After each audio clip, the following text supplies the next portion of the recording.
उसमें तो कांग्रेस आगे है, लेकिन चुनाव आते आते तक, क्योंकि बाई इलेक्शन शासन और प्रशासन लड़ता है, तो यदि बेईमानी हुई तब तो जीत जाएगी बीजेपी। हमारा टिकट भी बहुत बार कटा, 2003 का कटा, 2008 का कटा, फिर हमको कांग्रेस का टिकट मिला 1990 के बाद 2013 में, 23 साल बाद। तो 23 साल तो हमारा टिकट, अब जिन भी नेताओं ने परिस्थितियों में वो नहीं मिला, हम चुनाव भी हारे और लगातार हारते रहे, लेकिन हमने कभी ना तो किसी को दोष दिया। अब ये हम नहीं समझ पा रहे हैं कि वो टिकट कटने से रोए और या फिर जो उन्होंने अवैध संपत्ति, अकूत संपत्ति जो उन्होंने कमाई है, शायद आंसू बहाकर मुख्यमंत्री को प्रभावित करना चाहते हो, सहानुभूति बटोरना चाहते हो। हमारी जिस तरह से उन्होंने विधायकी छीनी, रात में 12 बजे विधानसभा सचिवालय खुला, जिस तरह से उन्होंने केस को मैनेज किया हर स्टेज पर, उसके ये सारे फीडबैक उनके गए। और यदि ये चुनाव उनके सामने हमारा या हमारे परिवार का कोई व्यक्ति लड़ता है, तो हम जनता के समर्थन से और अपने कांग्रेस के सहयोगी साथियों के सहयोग से मुख्यमंत्री जी को, प्रदेश अध्यक्ष जी को, अपने समर्थकों से गालियां दिलवाएं, भद्दी भद्दी गालियां। उससे उनका राजनीतिक भविष्य तो और खत्म हो गया। अब उन्होंने जो मंच से वो रोए, आंसू उन्होंने बहाए, अब ये तो वो समझ सकते हैं कि भाई घड़ियाली आंसू थे या उनके दिल की जो दर्द और पीड़ा थी वो आंसुओं के रूप में बाहर आई, उससे हम चुनाव भी जीत गए। इस बार भी अवधेश जी को टिकट मिलना चाहिए था, पहला अधिकार उन्हीं का था। हमने अवधेश जी का नाम लिया था कि भाई अवधेश जी ने काम किया है। और इस बार थोड़ा सा बड़ा दिल और मन कांग्रेस के जो प्रत्याशी उनको दिखाना चाहिए था, और उन्हें भी अवधेश जी की सिफारिश करनी चाहिए थी। दतिया विधानसभा उपचुनाव की तैयारियां अब जोर शोर से शुरू हो चुकी हैं। राजेंद्र भारती जो कांग्रेस के टिकट पर 2023 में यहां से चुनाव जीते थे, 7,000 से भी अधिक वोटों से नरोत्तम मिश्रा को उन्होंने हराया था। उनकी विधायकी रद्द होने के बाद अब यहाँ पर उपचुनाव हो रहे हैं। राजेंद्र भारती जो हैं वो दिग्गज नेता हैं, इस पूरे क्षेत्र के कांग्रेस के पुराने नेता हैं, और दतिया इलेक्शन पर, बाई इलेक्शन पर आज हम सीधे उन्हीं से बात करेंगे और जानेंगे कि अभी क्या स्थिति है और पूरा प्रकरण जो था वो क्या था, उसके बारे में बातचीत करेंगे। पहले तो आपका बहुत स्वागत है एमपी तक पर। आपका भी हम धन्यवाद देते हैं जी। आज की स्थिति जब हम बात कर रहे हैं, नॉमिनेशन फाइल हो गया है, सब कुछ हो चुका है, अभी की स्थिति में दतिया उपचुनाव में कांग्रेस की स्थिति आपको क्या नज़र आ रही है? देखिए, अभी जो प्रेजेंट सिचुएशन है उसमें तो कांग्रेस आगे है, लेकिन चुनाव आते आते तक, क्योंकि बाई इलेक्शन शासन और प्रशासन लड़ता है, तो यदि बेईमानी हुई तब तो जीत जाएगी बीजेपी, और ईमानदारी से चुनाव हुआ तो जीतेगी कांग्रेस। केवल ज़रूरत इस बात की है कि जो चुनाव लड़ रहे हैं उनके लिए हमारे प्रति शुभकामनाएं भी हैं हमारी ओर से, लेकिन पूरी ताकत से चुनाव लड़ना चाहिए। कांग्रेस की बात कर रहे हैं।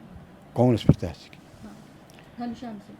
घनश्याम सिंह जी पूरी ताकत के साथ दमखम के साथ चुनाव लड़ेंगे तो शासन प्रशासन के बेईमानी के बावजूद जीत की संभावना बनी रहेगी। राजेंद्र जी, आपने कहा कि घनश्याम सिंह को दमखम के साथ चुनाव लड़ना चाहिए, तो अभी क्योंकि जो एक हाई वोल्टेज कैंपेन होता है वो अभी शुरू कल से लग रहा है कि हो जाएगा, तो क्या आपको लग रहा है कि अभी जिस ताकत के साथ उतरना चाहिए वैसा कुछ कमी आपको दिखाई पड़ रही है? हाँ, इसीलिए मैंने कहा कि जो कमी दिखाई दे रही है उस कमी को तत्काल दूर करना चाहिए और शासन प्रशासन पर पूरा हावी होना चाहिए। और इसके लिए बहुत सारे रास्ते हैं जो इनको एडॉप्ट करना चाहिए, क्योंकि दतिया विधानसभा में मैं लगातार चुनाव लड़ता रहा नरोत्तम मिश्रा जी के खिलाफ। तो हम लोग पूरी ताकत के साथ और प्रशासन पर हावी होकर चुनाव लड़ते रहे। यही कारण है कि हमारे कांग्रेस के साथियों सहयोगियों और जनता ने हमको समर्थन दिया। उसके कारण 2008 से लेके और 23 तक हमारा वोट बैंक बढ़ता रहा। आप देखिए 8 में कितना था, 13 में कितना था, 18 में कितना था, लगातार वोट बढ़ता गया। तो जनता भी तभी खड़ी होती है, खास करके इस माहौल में जहाँ भाजपा का शासन है, प्रशासन है। तो जनता भी ये देखती है कि हम समर्थन उस व्यक्ति का करें जो पूरी मुस्तैदी के साथ खड़ा है, अपने लोगों की सुरक्षा कर सकता है, कार्यकर्ताओं की सुरक्षा कर सकता है। तो ये सब इस तरह के इशू हैं जिनको यदि हमारे कांग्रेस के प्रत्याशी पूरा कर ले गए तो कांग्रेस सफल होगी। हम आज की स्थिति में हमारा जो वो है थोड़ी स्वास्थ्य हमारा इस समय हमारा साथ नहीं दे रहा है। मन और दिल तो हमारा मजबूत रहता है, विल पावर हमारा बड़ा स्ट्रांग है। हम कभी हमारा टिकट भी बहुत बार कटा, 2003 का कटा, 2008 का कटा, फिर हमको कांग्रेस का टिकट मिला 1990 के बाद 2013 में, 23 साल बाद। तो 23 साल तो हमारा टिकट नहीं मिला। अब जिन भी नेताओं ने परिस्थितियों में वो नहीं मिला, हम चुनाव भी हारे और लगातार हारते रहे। लेकिन हमने कभी ना तो किसी को दोष दिया और न कभी मंच पर रोए। यहाँ तो बड़ी आश्चर्य की बात है कि पहली बार ही टिकट कटा, कट जाता उससे क्या फर्क पड़ता है। और आपको 6 बार विधायक बनने का मौका आपकी पार्टी ने दिया, मंत्री बनने का आपको मौका दिया, तो जनता ने भी आपको कैसे आपने सहयोग लिया वो अलग बात है, ज़बरदस्ती लिया, बूथ कैप्चरिंग करके लिया, भ्रष्ट आचार संहिता का उल्लंघन करके लिया, पैसा बांट के लिया, साड़ियाँ तोड़ियाँ ये सब बांट के उन्होंने लिया।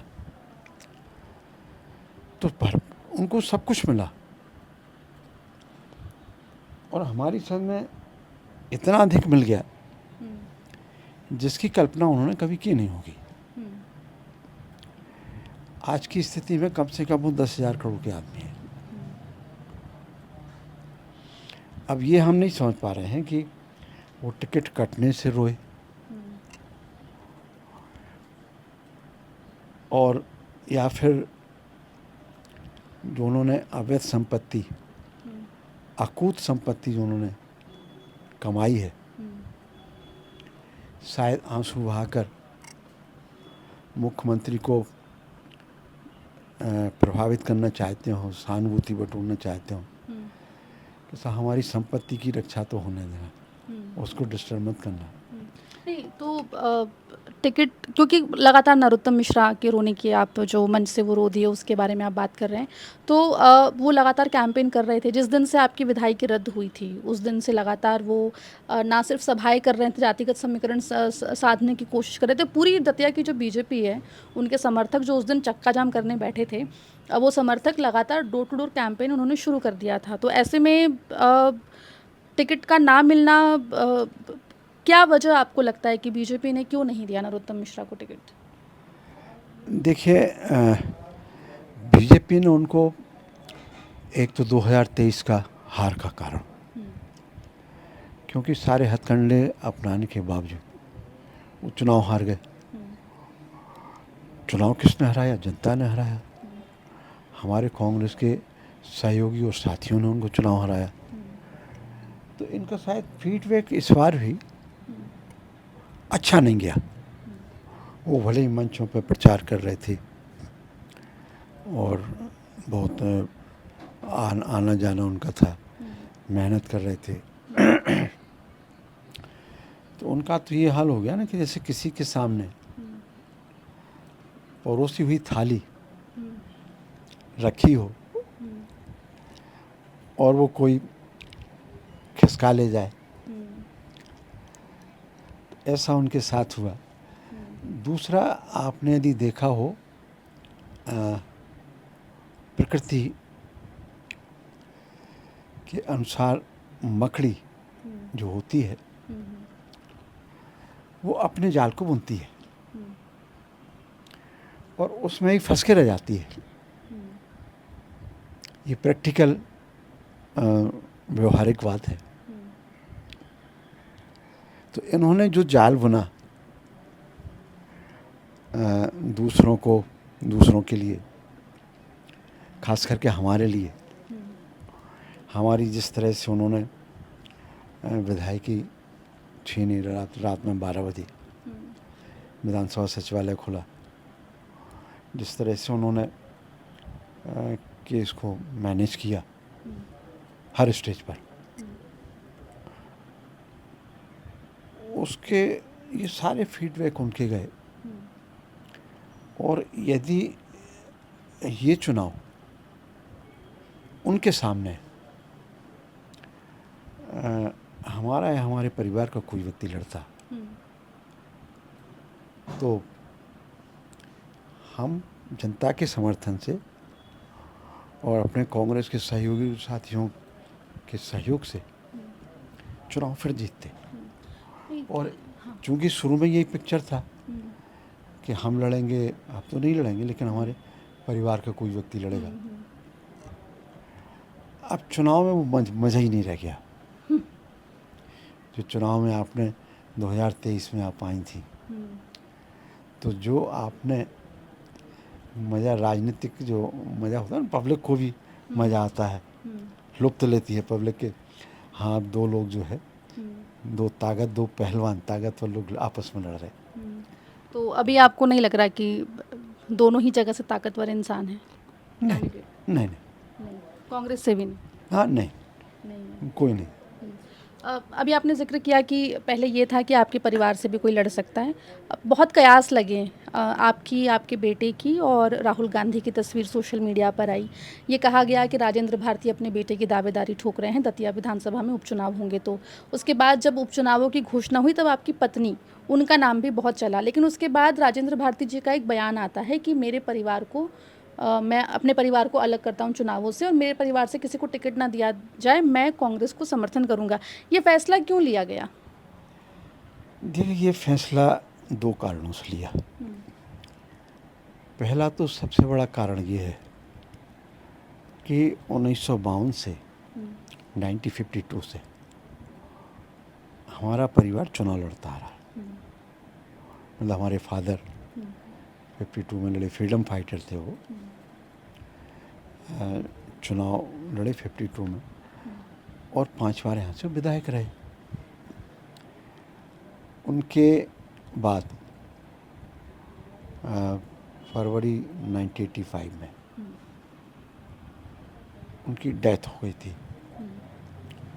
चुनाव का ही माहौल था, तो राजीव गांधी जी ने मुझे टिकट दे दिया था। 1985 से हम चुनाव लड़ते आ रहे, जनता के आशीर्वाद से 3 चुनाव जीते भी हम, और हमारी चाची जी भी एक बार विधायक और मंत्री रही जनता पार्टी की सरकार, सविता वाजपेयी जी। तो इस प्रकार हमारे परिवार में लगभग 9 बार विधायकी रही। इस बार हमने सोचा कि एक तो जनता के बीच में ये मैसेज नहीं जाए कि हम पद के लिए बहुत लालच रखते हैं। एक कारण तो ये था, सबसे बड़ा कारण। दूसरा कारण ये था कि परिस्थितियां थोड़ी सी हमको चुनाव लड़ने के लिए तो ठीक थी, लेकिन फाइनेंशियली, फिजिकली प्रॉब्लम थी। तो इस कारण से एक कारण राजनीतिक कारण वो हो गया, बाकी ये पर्सनल कारण हो गया। तो इस वजह से चुनाव लड़ने से हमको सारे नेताओं ने कहा था कि आपका ही परिवार का कोई व्यक्ति चुनाव जीत सकता है, और सही भी थी। आपने अभी आप घूम रही होंगी, पब्लिक के बीच में जा रही होंगी, हमने ईमानदारी के साथ पब्लिक के जनता के पक्ष में, जो जनता के ऊपर, हमारे कांग्रेस के साथियों के ऊपर जो जुल्म 2008 से जुल्म, अत्याचार, शोषण, दमन जो हो रहा था, उसकी हमने ईमानदारी से लड़ाई लड़ी हो। और आपको जानकारी आप लेंगे पूरे क्षेत्र में, तो हमारे साथियों का, हम लोगों का आर्थिक नुकसान भी हुआ, जनहानि भी हुई। तो ये जनता को पता है। तो जनता, यदि नरोत्तम मिश्रा जी चुनाव लड़ते और हमारे परिवार का चुनाव लड़ता कोई व्यक्ति, तो जनता हमारा फिर साथ देती और हम 2023 से ज़्यादा वोटों से जीतते। लेकिन अब नरोत्तम ही नहीं आए। चुनाव मैदान में उनकी पार्टी ने मतलब कल्पना से परे जाके उनका टिकट ही काट दिया, राजनीति से ही वार कर दिया। उन्होंने तो हमको अपने मैनेजमेंट के द्वारा, पैसे के द्वारा हमारी विधायकी छीनी, लेकिन राजनीति नहीं छीन पाए वो हमारी। हम समझते हैं, आप लोग भी मूल्यांकन करते हैं, राजनीतिक तौर से देखते हैं आप। इस घटना से हमारे प्रति जनता का भी समर्थन और सहानुभूति बढ़ी और हमारी राजनीति और ऊपर पहुंच गई। देखिए, आपके प्रति, आप जैसा आप कह रहे हैं कि लोगों का समर्थन बढ़ा है, सहानुभूति बढ़ी है, क्या जो सहानुभूति समर्थन आपको मिल रहा है वो कांग्रेस के लिए इस उपचुनाव में काम आएगा? एक ये सवाल। और जिन आंसुओं की हमने बात की, मंच पर नरोत्तम मिश्रा जो भावुक हुए, ये कहा कि हर घर पे जाके शीश नवाऊंगा, आशुतोष तिवारी के लिए वोट मांगूंगा, वो भावुक अपील क्या बीजेपी के लिए आपको लगता है कि फ़ायदेमंद साबित होगी या नुकसान भी कर सकती है? नहीं, असल में क्या है कि वो अपने राजनीतिक भविष्य को समझ गया, क्योंकि जिस तरह से उन्होंने प्रधानमंत्री नरेंद्र मोदी जी को, मुख्यमंत्री जी को, प्रदेश अध्यक्ष जी को अपने समर्थकों से गालियां दिलवाई, भद्दी भद्दी गालियां, उससे उनका राजनीतिक भविष्य तो और खत्म हो गया। अब उन्होंने जो मंच से वो रोए, आंसू उन्होंने बहाए, अब ये तो वो समझ सकते हैं कि भाई घड़ियाली आंसू थे या उनके दिल की जो दर्द और पीड़ा थी वो आंसुओं के रूप में बाहर आई। लेकिन जहाँ तक मुझे जानकारी है, और क्षेत्र में भी आप जाके पूछ लीजिए, उनके जितने उपद्रवी लोग हैं, जुआरी और सटोरियाँ हैं, ड्रग्स माफिया हैं, भू माफिया हैं, वो सब बीजेपी के कैंडिडेट का विरोध कर रहे हैं। कब तक करेंगे ये कहा नहीं जा सकता, ये वक्त बताएगा। ये वक्त बताएगा। ठीक है, चलिए बीजेपी की बात हो गई। अब कांग्रेस में भी नाराज़गी दिखाई दे रही है। अवधेश नायक के घर पे पहले आशुतोष तिवारी गए, कल राजेश शुक्ला जो हैं कैबिनेट मंत्री वो पहुंचे थे। उन्होंने एमपी तक से बात की और उन्होंने ये कहा कि उनके साथ वादा खिलाफ़ी हुई है। उनको 2023 में पहले टिकट दिया गया, विरोध हुआ, फिर वो बदलकर आपको दिया गया, लेकिन उन्होंने आपका साथ दिया, कांग्रेस के लिए काम किया और फलस्वरूप 2023 में कांग्रेस इस सीट को जीती भी। इस बार फिर उनका नाम आगे था, लेकिन एक बार फिर उनके साथ वादा खिलाफ़ी हुई। हालांकि दिग्विजय सिंह ने मंच से माफ़ी भी मांगी थी, जीतू पटवारी घर पर भी गए थे मिलने के लिए, लेकिन उन्होंने ये कहा है कि वो 16 तारीख के बाद ये बताएंगे कि वो बीजेपी में रहेंगे या कांग्रेस में रहेंगे। तो ये जो अवधेश नायक अब इस पूरे दतिया विधानसभा सीट पर एक तरीके से समीकरण बदलते दिखाई दे रहे हैं, उस पर क्या आपकी प्रतिक्रिया है? क्या आपकी बात हुई उनसे इस बारे में? देखिए, ऐसा है कि राजनीतिक कार्यकर्ता जिस राजनीतिक पार्टी से शुरुआत करता है, उसका स्वाभाविक रूप से जो लगाव होता है, अटैचमेंट होता है, वो उस पार्टी के प्रति रहता है। अवधेश जी भी मूलतः बीजेपी और आरएसएस में रहे, लेकिन व्यक्तिगत रूप से अवधेश जी का सभी राजनीतिक पार्टियों के लोगों से संपर्क और संबंध उनका अच्छा रहा और होना भी चाहिए। 2023 में जो लोग अवधेश जी को हमारा टिकट काटने के लिए लाए थे और वो टिकट जो काटने के लिए लाए थे, बेचारे अवधेश जी को तो मोहरा बनाया था उन लोगों ने। वो सारे लोग जो हमारा टिकट कटवाना चाहते थे और काटने में कुछ हद तक सफल भी हो गए थे, उन सब के नरोत्तम मिश्रा जी से अच्छे संबंध, और नरोत्तम मिश्रा का ये मैनेजमेंट था कि उन्होंने कांग्रेस के नेताओं के माध्यम से टिकट कटवा दिया हमारा। ये तो हमारे कार्य साथियों की, कांग्रेस के जो साथी सहयोगी हैं, उनकी मेहनत रही, उनका संघर्ष रहा कि टिकट हमको फिर हाईकमान ने दिया और सबके सहयोग से हम चुनाव भी जीत गए। इस बार भी अवधेश जी को टिकट मिलना चाहिए था। पहला अधिकार उन्हीं का था, हमने अवधेश जी का नाम लिया था कि भाई अवधेश जी ने काम किया है। और इस बार थोड़ा सा बड़ा दिल और मन कांग्रेस के जो प्रत्याशी हैं उनको दिखाना चाहिए था, और उन्हें भी अवधेश जी की सिफारिश करना चाहिए थी। तो अवधेश जी इस बार चुनाव लड़ते और संभावना रहती जीतने की, अब चूंकि एक एक राजनीतिक व्यक्ति के साथ लगातार अन्याय होता रहे तो स्वाभाविक रूप से आदमी का, भाई आदमी तो राजनीतिक व्यक्ति भी तो इंसान है ना, उसके अंदर भी तो दिल और मन है, वो भी कहीं ना कहीं तो दुखी होता है, पीड़ा से, दर्द से। चूँकि अवधेश जी, जैसा मैंने कहा कि उनके संबंध भारतीय जनता पार्टी के नेताओं से बहुत अच्छे हैं और उनका जो मूल कांटा है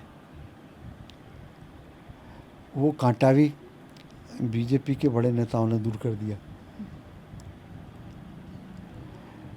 जाते हैं तो कह नहीं सकते कि जाएंगे नहीं जाएंगे, ये उनका अपना निर्णय है, लेकिन दुखी व्यक्ति कभी कभी भावावेश में भी और दूसरों के अत्याचार और सताए जाने के बाद कड़ा निर्णय ले सकता है। बात हुई आपकी उनसे? अवधेश जी से करीब 5-7 दिन से तो बात नहीं हुई है। अब बात हमने राजनीतिक कारणों से नहीं की, व्यक्तिगत रूप से तो कर सकते हैं और हमारा उनके घर में आना जाना कोई वो नहीं है कि हम नहीं गए। व्यक्तिगत संबंध हमारे अच्छे हैं। अभी चूंकि राजनीतिक परिस्थितियां ऐसी हैं, स्थिति ऐसी है कि यदि हमने उनसे बात की तो उसका पता नहीं लोग भविष्य में क्या अर्थ लगाएं, वो क्या कदम उठाएं और क्या लोग कयास लगाएंगे, इसलिए अभी हमारी बात नहीं। पर अगर जाते हैं, क्योंकि अभी तक पत्ते नहीं खोले हैं अपने, तो ऐसे में कांग्रेस को नुकसान नहीं होगा? स्वाभाविक रूप से है, और बीजेपी क्योंकि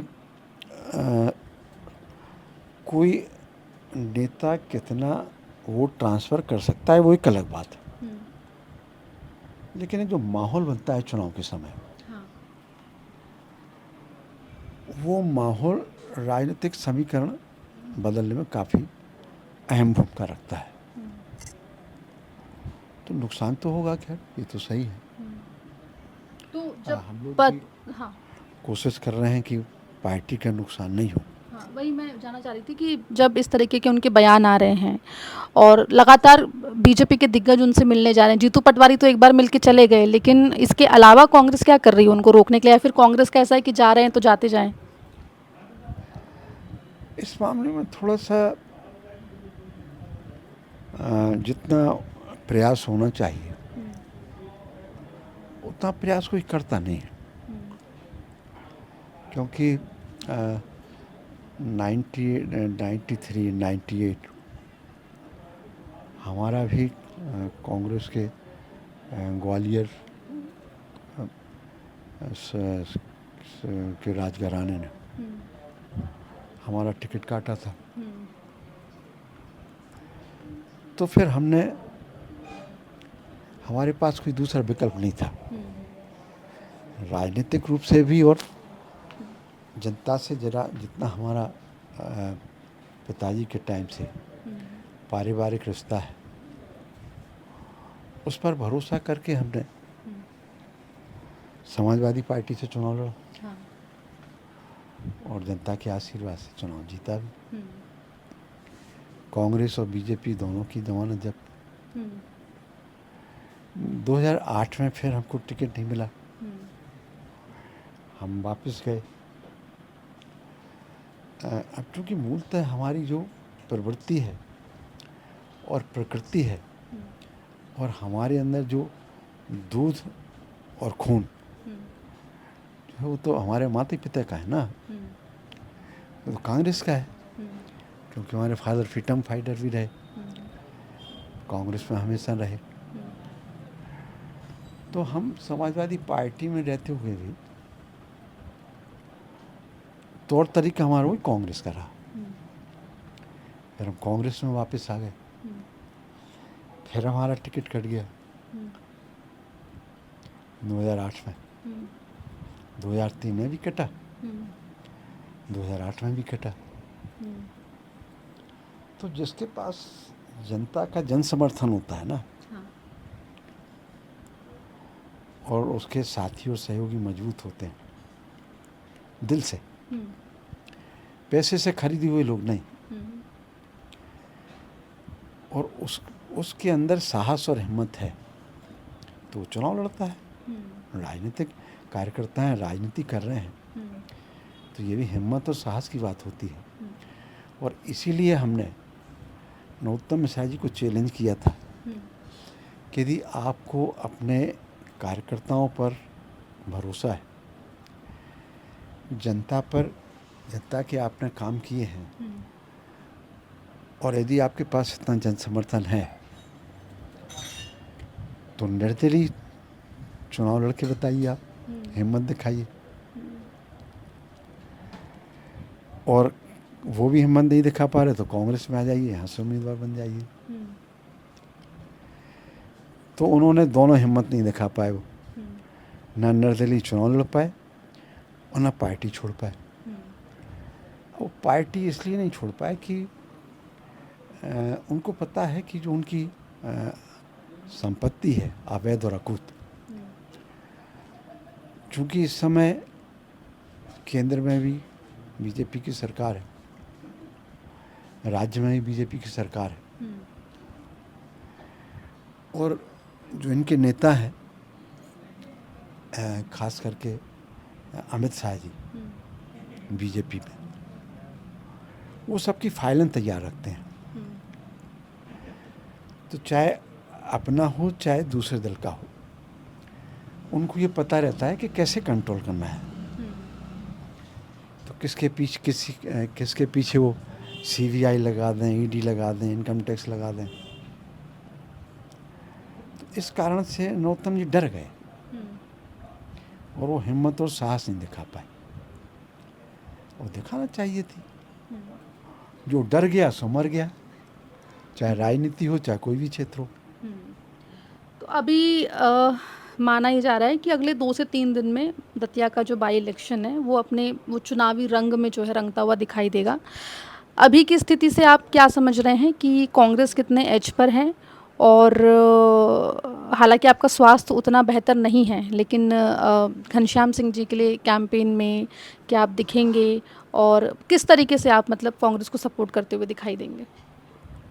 देखिए, हम तो नॉमिनेशन फाइल कराने के बीमार होने के बावजूद भी हम्म, हमारे नेता आदरणीय दिग्विजय सिंह जी और सभी नेता आए थे, हम्म, जीतू पटवारी जी और सांसद अशोक सिंह जी, हम्म, सभी लोग थे। तो हम नामांकन फॉर्म भराने भी गए थे, और पब्लिक मीटिंग थी तो उसमें भी गए थे। हम्म, तो जितना हमारा स्वास्थ्य हमारा साथ देगा, हम्म, उतना हम उनका साथ दे पाएंगे। हम्म,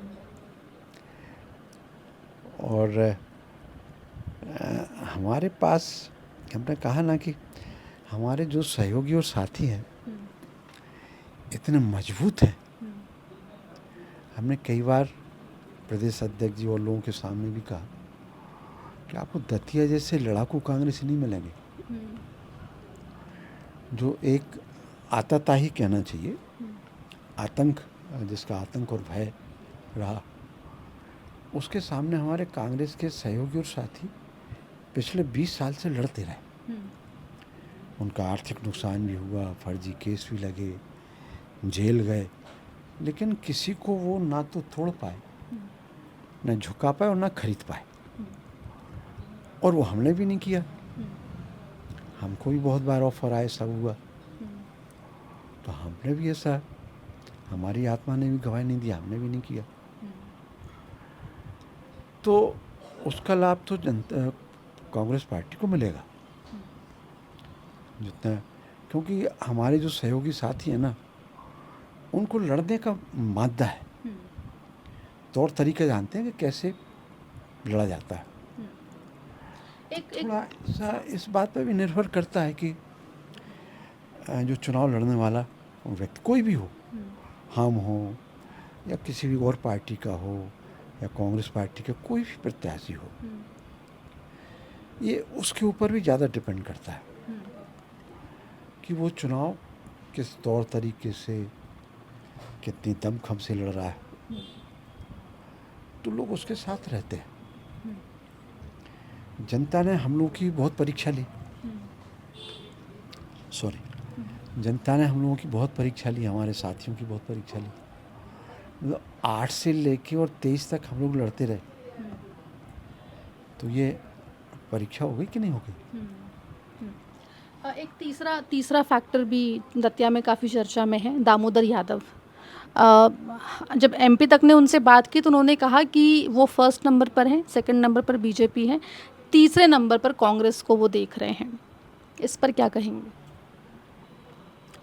नहीं, अभी देखिए, जो अभी तो चुनाव की शुरुआत है, और जैसा मैंने कहा कि अभी आज की स्थिति में कांग्रेस आगे है। बीजेपी का चूँकि नया कैंडिडेट है, तो उनको अभी यहाँ का अनुभव नहीं है, लेकिन उनका चुनाव ना तो वो लड़ेंगे बीजेपी के कैंडिडेट, ना उनकी पार्टी के पुराने लोग लड़ेंगे, जो पुराने यहाँ के बीजेपी के कार्यकर्ता हैं।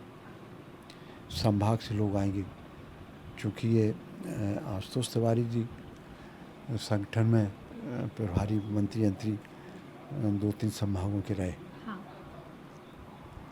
तो आरएसएस का बीजेपी का जो कोर वर्कर है, वो यहाँ डेरा आके जमाएगा। शासन और प्रशासन उनका सपोर्ट करेगा। तो चुनाव आखिरी में शासन और प्रशासन जाके लड़ेगा। दूसरा, वो उन्होंने सबक सीख के रखा है विजयपुर से। विजयपुर में वो सत्ता में रहते हुए भी, और जो कैंडिडेट उनका था वो मंत्री भी था, सत्ता में रहते हुए चुनाव हार गया था। इस स्थिति में बीजेपी बड़ी सजग है, और मुख्यमंत्री जी की व्यक्तिगत प्रतिष्ठा दांव पर लगी है, क्योंकि नरोत्तम मिश्रा का टिकट साधारण स्थितियों में तो नहीं कटा होगा, तो असाधारण परिस्थितियां बनी होंगी, और मुख्यमंत्री और प्रदेश अध्यक्ष जी ने आखिरी में, जैसा होता है, बड़े केंद्रीय नेतृत्व के सामने ये गारंटी ली होगी कि हम चुनाव जिताएंगे। तभी तो नए आदमी को टिकट मिला, पुराने आदमी का जो प्रभावशाली भी था, जिसने पूरा भय और आतंक बना के रखा था, उसका टिकट काट के नए आदमी को देना, ये इस बात का संकेत है और प्रतीक है कि मुख्यमंत्री जी इस चुनाव को प्रतिष्ठा मान के लड़ेंगे। जैसा मैं बार बार कह रहा हूँ कि ये चुनाव लड़ने वाले सेनापति होता है, उसके ऊपर निर्भर करता है कि कितनी ताकत से आप और हिम्मत के साथ चुनाव लड़ रहे हैं। तो कुल मिलाकर कांग्रेस के जो प्रत्याशी हैं उनको और ज़्यादा ताकत और हिम्मत दिखानी चाहिए। अटैकिंग, कम अटैकिंग है। हम जितना चुनाव लड़े, हम अटैक में लड़ते हैं। अच्छा, तो वहाँ आपको कम दिख रहा है। और प्रशासन को पूरा कब्जे में रखते हैं। नहीं तो आप सोचिए कि 2023 का चुनाव होम मिनिस्टर लड़ रहा हो, और कोई साधारण होम मिनिस्टर नहीं, जिसका भय, आतंक, प्रशासन, पैसा, सब कुछ उसके पास था। लेकिन हम लोगों की हिम्मत, हमारे साथियों की हिम्मत थी, साहस था कि हम लोग पैसे की जगह पसीना बहाया, और पैसा हार गया और पसीना जीत गया। ये जनता देखती है। इन प्रत्याशियों में जो लोग लड़ रहे हैं, और जिनको जीतना है, तो सबसे पहले तो उन्हें जनता के सामने ये दिखाना पड़ेगा कि हम बहुत लड़ाई लड़ने वाले संघर्षशील हैं। जहाँ तक एक प्रत्याशी का आपने नाम लिया, अभी ऐसी स्थिति नहीं है। आप भी क्षेत्र में जा रहे होंगे तो ऐसी स्थिति नहीं है कि कोई शासन और प्रशासन से टक्कर लेते हुए आगे निकल जाए। वो स्थिति नहीं है और ना वो स्थिति आगे पीछे हो पाएगी। हाँ, ये हो सकता है कि कांग्रेस का कितना नुकसान होता है और उसका फ़ायदा बीजेपी को मिलता है, ये अलग बात है। तो कुल मिलाकर दामोदर यादव अगर नुकसान करेंगे तो कांग्रेस का, ये आपका मानना है? हाँ, स्वाभाविक रूप से वही जो अनुसूचित जाति दलित वोट है वो स्वाभाविक रूप से बीजेपी का विरोधी वोट है, तो वो बीजेपी के खिलाफ वोट देता है। ठीक है। 2023 के इलेक्शंस में दिग्विजय सिंह काफ़ी इस सीट पर एक्टिव दिखाई दिए थे। ब्राह्मण वोट बैंक भी एक यहाँ पर अच्छा खासा वोट बैंक है जिस पर सभी की नज़र रहती है। नरोत्तम मिश्रा तो चुनावी मैदान में नहीं है, लेकिन आशुतोष तिवारी मैदान में हैं। इनके अलावा घनश्याम सिंह जो हैं वो कांग्रेस से चुनावी मैदान में हैं।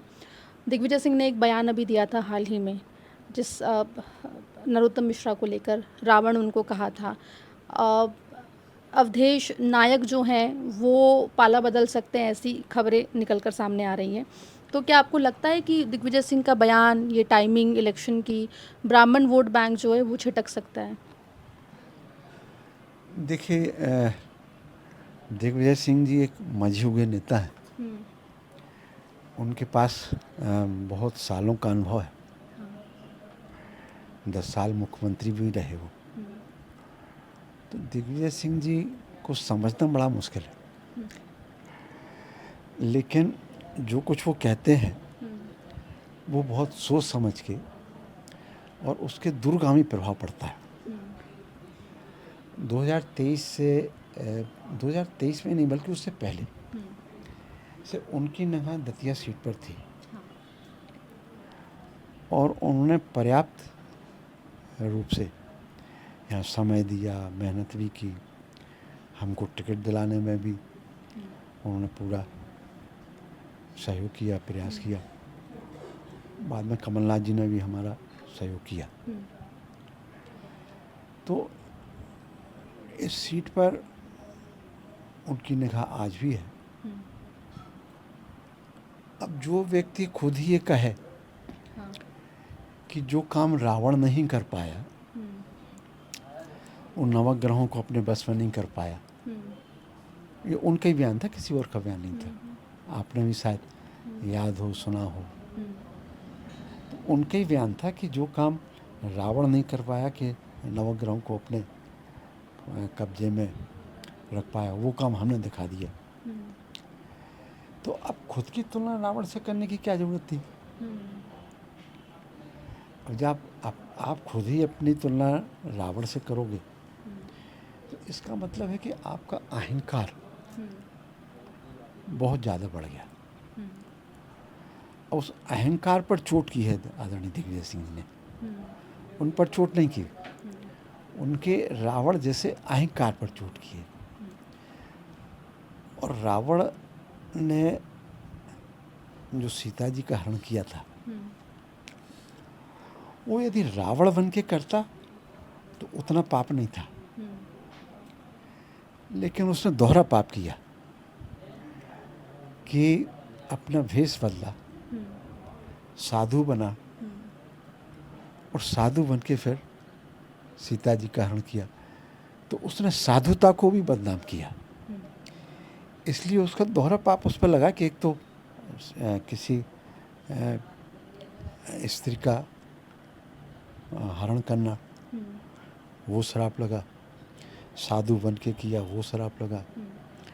तो इस तरह की कुछ लोगों को राजनीति में है, तो इन सब बातों से बचना चाहिए। आपका जो केस पूरा चला जिससे आपकी विधायकी रद्द हुई, आप हाई कोर्ट भी पहुंचे, वहां से भी आपको राहत नहीं मिली। केस को लेके क्या कुछ आगे और आपने सोचा है करेंगे, और इस पूरे प्रकरण पर भी आपकी क्या प्रतिक्रिया है? देखिए, ये पूरा केस हम बहुत संक्षेप में आपको बता देंगे। नरोत्तम मिश्रा जी के खिलाफ हमने 2008 के विधानसभा चुनाव में 6 या 7 केस उनके खिलाफ बनवाए थे। निर्वाचन आयोग से क्या के ऑब्जर्वर आए थे, एसपी कलेक्टर पर दबाव डाल के। निर्वाचन की जो आचार संहिता होती है उसका उन्होंने बार बार उल्लंघन किया और उनके खिलाफ साड़ी, पैसा, शराब, मतलब जो मतदान को प्रभावित करने के लिए जो उन्होंने हथकंडे अपनाए उसके खिलाफ हमने उनके खिलाफ केस लगवाए। उसी में 2 केस और थे। एक था पेड न्यूज़ केस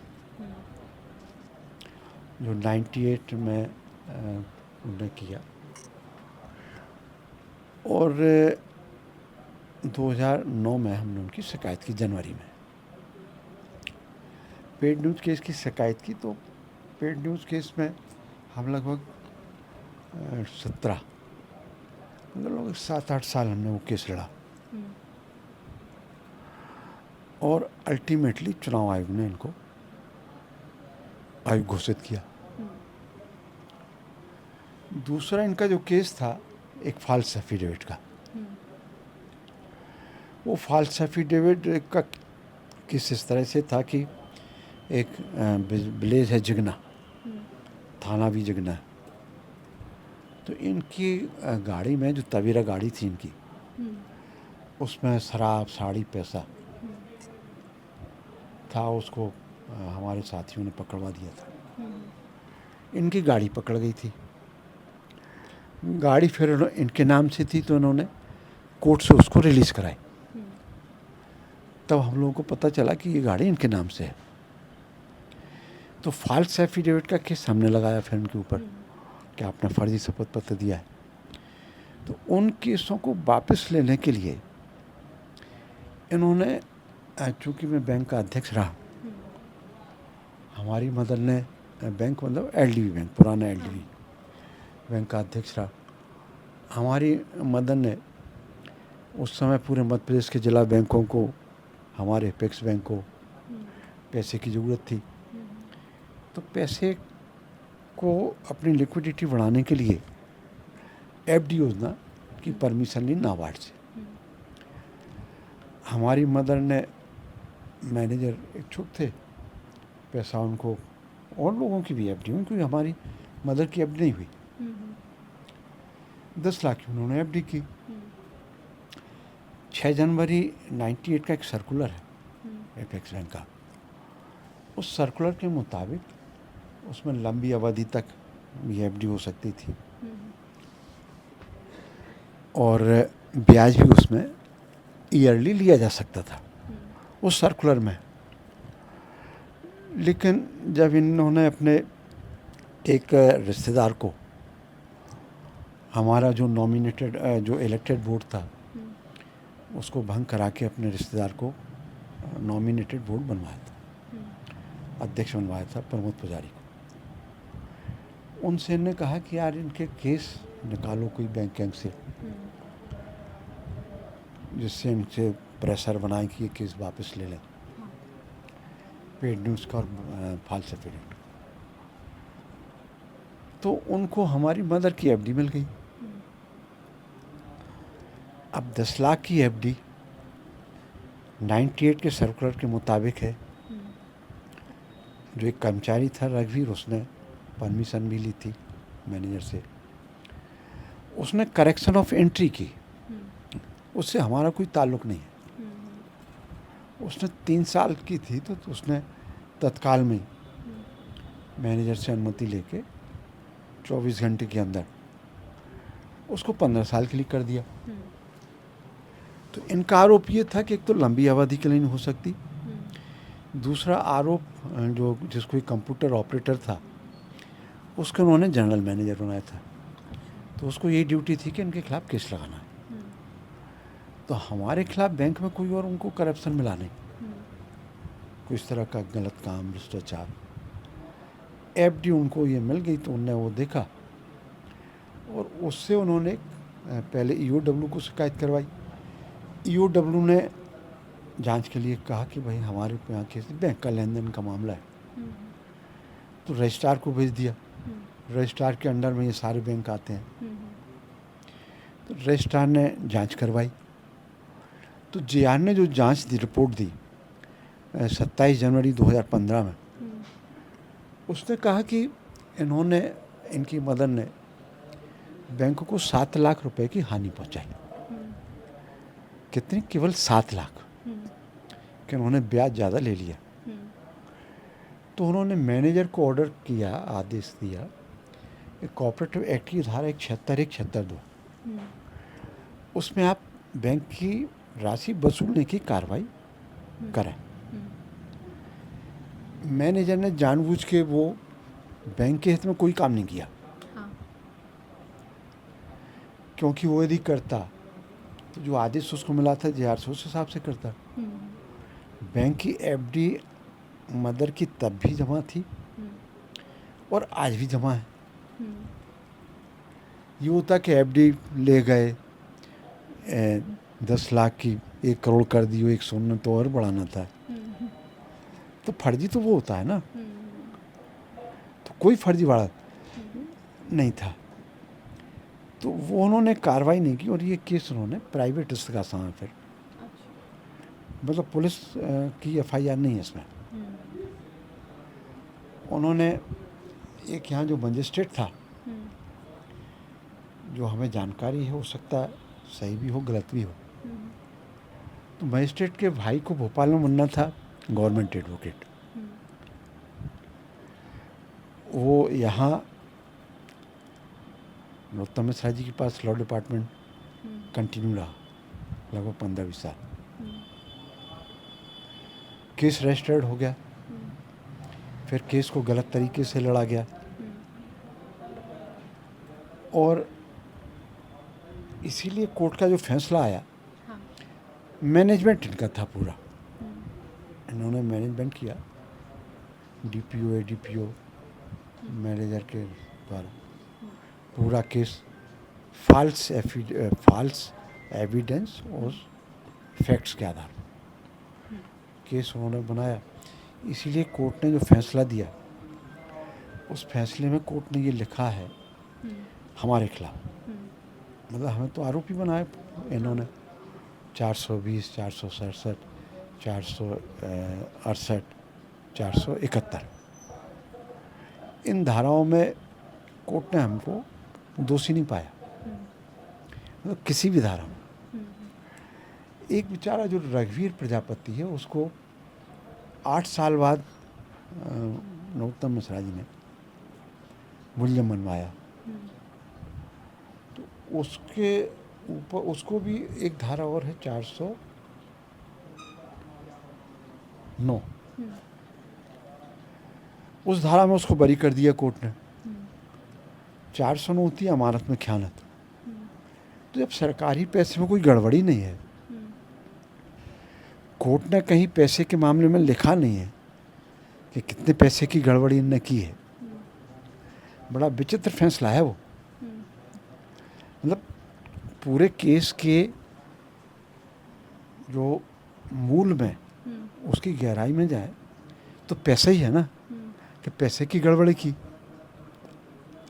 चाहे ब्याज के रूप में की हो या किसी रूप में की हो। कोर्ट ने उस पर आदेश में नहीं लिखा कि इन्होंने कितने पैसे की गड़बड़ी की, 50 लाख की 50 करोड़ की या 10 लाख की 7 लाख की। कोर्ट ने नहीं लिखा उसमें। एक तो ये कोर्ट ने हमको सब धाराओं में बरी भी किया, उसने लिखा कि आपके खिलाफ दोष सिद्ध नहीं पाए जाते किसी भी धारा में, आपके खिलाफ राजेंद्र भारती के खिलाफ कोई साक्ष्य भी नहीं है। लेकिन 120वीं उस बेचारे गरीब को जिन्होंने इन्होंने उसको बलि चढ़वाया, उसके साथ 120वीं में हमको डाल दिया। तो ये पूरा केस है। अब आपको हम ये जो तथ्य साक्ष्य बता रहे हैं, ये तो फैसले से और जो डॉक्यूमेंट्स हैं बैंक के और कोर्ट के, उससे आप और डीपली जानकारी ले सकते हैं। बाकी इन्होंने पूरा, आजकल मैनेजमेंट रहता है और हमको कहने की ज़रूरत ही नहीं है कि 4 सुप्रीम कोर्ट के सीनियर जजेस ने व्यवस्था के खिलाफ प्रेस कॉन्फ्रेंस की थी कि नहीं की थी, है याद है आपको? जी जी बिल्कुल। तो जब जजेज जी उतर आए थे व्यवस्था के खिलाफ, और उसके बाद फिर जो कमेंट्स केजरीवाल के, आपने बहस सुनी होगी एक जज के सामने, तो किसके बारे में क्या कहते हैं। आजकल मैनेजमेंट काम करता है, तो मैनेजमेंट के कारण हम केस हारते रहे। तो कुल मिलाकर गलत तरीके से आपकी विधायकी रद्द की गई। लेकिन दतिया इलेक्शन को लेकर जो बड़ी बातें कही गई है राजेंद्र भारती जी के द्वारा, वो ये कि जो कांग्रेस के प्रत्याशी हैं उनको और ज़्यादा हावी और मजबूत तरीके से चुनावी मैदान में उतरना चाहिए। लेकिन फिलहाल मान के चल रहे हैं कि कांग्रेस एज पर है, लेकिन आगे समीकरण जो है वो बदल सकते हैं। बहुत बहुत शुक्रिया राजेंद्र जी, आप जुड़े हमारे साथ और बहुत इत्मीनान से आपने बात की। MP तक के लिए दतिया से आकांक्षा ठाकुर।